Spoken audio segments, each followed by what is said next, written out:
Alors, les styles en mariage, c'est un peu ça. Ouais. Alors, d'abord, je vais terminer de vous parler des styles de phase ou des suite aux précédentes chroniques. Et on parlera des styles pour les tenues de mariée tout à l'heure. Donc, vous vous souvenez qu'on avait parlé des 3 styles de base, et là, je vais vous parler des 4 sous-styles, les 4 styles de phase. Il y a donc le style romantique, le style sensuel, le style dramatique et le style créatif. Donc le romantique. Ouais. Le style romantique. Vous me troublez, David, vous me troublez. Le style romantique. C'est le style qui évoque la douceur. La douceur par la couleur, la douceur par la matière, la douceur par les formes arrondies. C'est le style qui, à l'extrême, fait un peu jeune fille en fleurs, voire petite fille. Donc pas forcément adapté à tous les âges.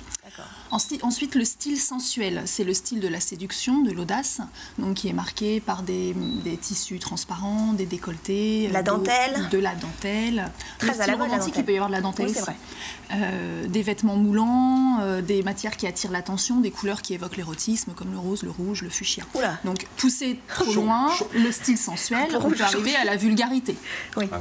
Limite. Le style drama, c'est le style qui est opposé au romantique. Autant noir. Le style romantique est doux, avec des couleurs pastel et tendres, autant le style drama, c'est des formes plutôt des lignes droites, des angles assez marqués, des formes asymétriques, du noir, poussé à l'extrême, on arrive au gothique.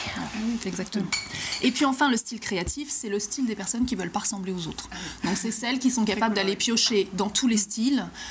Donc soit leur originalité se marque effectivement par la couleur, par des associations de couleurs qui peuvent être assez osées, soit par les formes, par les choix de vêtements, etc. Donc pousser à l'extrême, ça devient un style excentrique qui peut aussi mettre une distance avec l'interlocuteur, comme le style drama. Oui. Les sous-styles sont là pour nuancer le style de base, voire le contrebalancer, c'est-à-dire que par exemple une personne très classique et donc assez conformiste au départ peut être attirée par un style créatif, anticonformiste, qui va nuancer son style de base. Et puis les sous-styles peuvent aussi se nuancer les uns les autres, c'est-à-dire qu'une personne qui est plutôt très romantique et justement qui se rend compte qu'elle va vers un style un petit peu jeune fille, la praline, voilà, j'osais pas le dire, peut aller vers un style drama pour se donner plus de force et plus de charisme. D'accord. Puis, donc, les styles de phase portent bien leur nom de style de phase, parce que dans la vie, je vous avais expliqué qu'on a une combinaison de styles. On peut avoir une phase où le style de phase prend plus d'importance que le style de base. Ouais, je comprends. Je pense qu'on a tous des exemples où on a quitté quelqu'un en fin de terminale qui était complètement babacool ou hard rocker ou je ne sais quoi, et puis on le retrouve 10 ans après, il est complètement rentré dans le rang, et donc voilà. Et cette classification, elle est universelle ? Enfin, je veux dire, sur Internet, on trouve des classifications de style, mais cette classification-là dont je vous parle spécifique, elle a été créée par une personne qui s'appelle Nathalie Le Palmec-Aubremer et qui a aussi créé un institut de formation où moi j'ai reçu ma formation. Ah d'accord, qui explique ça. Qui explique ça. C'est une méthode globale de conseil en images qui s'appelle PAII. Justement, je voulais juste revenir là-dessus. Moi, j'ai été contactée par 2 hommes aussi pour travailler sur leur style vestimentaire pour leur mariage. Ah, d'accord. Donc ça commence à bien à se mettre en place.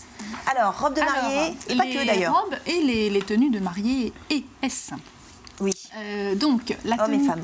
La tenue pour des mariées classiques. Voilà, j'ai choisi cette photo-là, une mariée classique qui est sobre, élégante, sans ostentation. Il faut être comme as. Pardon, excusez-moi, mais il faut Alors après, bien sûr, il faut adapter aussi à la morphologie. Là, on ne parle pas de morphologie. C'est très joli. C'est très très joli. Et puis pour le marié, ça peut être soit un costume classique simple, soit pour un mariage plus traditionnel, on peut aller vers la jaquette.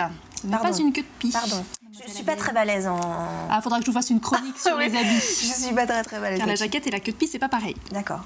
Ensuite, la tenue décontractée, pour des mariés décontractés. Bon, ça reste un mariage, donc c'est pas décontracté, ça reste, on voit que ça on peut être décontracté et chic, mais par contre, ils sont décontractés dans leur coiffure, dans leur posture générale. On voit qu'ils ont des tissus, la mousseline de soie, le lin, c'est des matières qui sont agréables à porter, qui sont confortables. C'est joli, hein? Oui, c'est joli, bien sûr. Merci. Des mariées sophistiquées. Donc une mariée sophistiquée, elle pourrait aller vers la première robe qu'on a vue, la robe classique. Elle pourrait convenir à une mariée sophistiquée parce qu'elle est raffinée. Oui. Elle est très raffinée tout en étant sobre. Dans ce cas-là, elle va rajouter peut-être quelque chose, non ? Pas forcément. Ah, d'accord. Le sophistiqué, vous savez, ça va du sophistiqué sobre. Voilà. Là, la coiffure est peut-être pas assez sophistiquée pour elle. Mais une mariée sophistiquée peut aussi aller vers une robe brodée, une robe de grand couturier. Là, c'est une robe élissable qui apporte une sensation de prestige, effectivement, et de richesse. Et puis un marié sophistiqué, il aura bien sûr un costume impeccablement coupé, puisque le sophistiqué, il a besoin d'une élégance impeccable, et probablement de couturier aussi. Qui brille un peu. Pas forcément. Bon, là, j'ai choisi cette image-là, mais pas forcément. Il y a toujours cette fameuse échelle où on trouve toutes les déclinaisons possibles. Et puis, il y a les sous-styles qui viennent se rajouter. Ensuite, une mariée romantique. Donc, la robe de mariée, par excellence, c'est la robe de mariée romantique, parce que le mariage, en soi, c'est quand même une démarche romantique. Donc, c'est vrai que je pense que tous, dans notre imaginaire, quand on imagine une robe de mariée, on imagine la robe de princesse avec du voile. Cendrillon. Voilà, cendrillon, des plumetis, des nœuds. C'est, voilà, par excellence, la robe de mariée romantique. Qui prend de la place, quoi. Qui prend de la place. Quand tu t'assois, t'as le truc qui remonte. Et puis, le marié romantique, voilà, là, on a des éléments romantiques, le nœud papillon, le plumetis, la fleur. Le papillon, c'est vachement à la mode, hein. Ça revient, hein. C'est fou, ça revient un peu.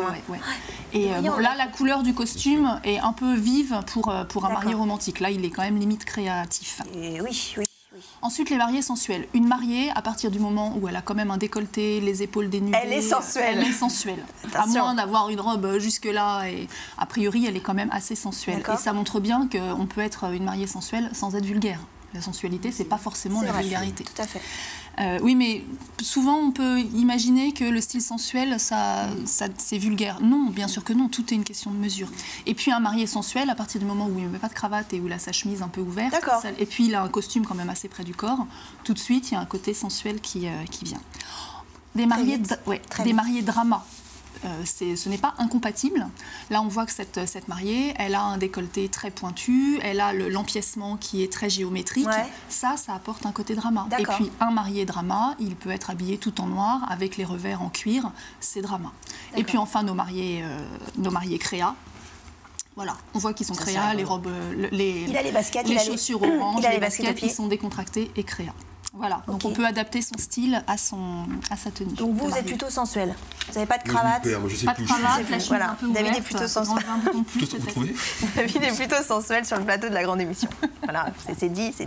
Merci Laurent.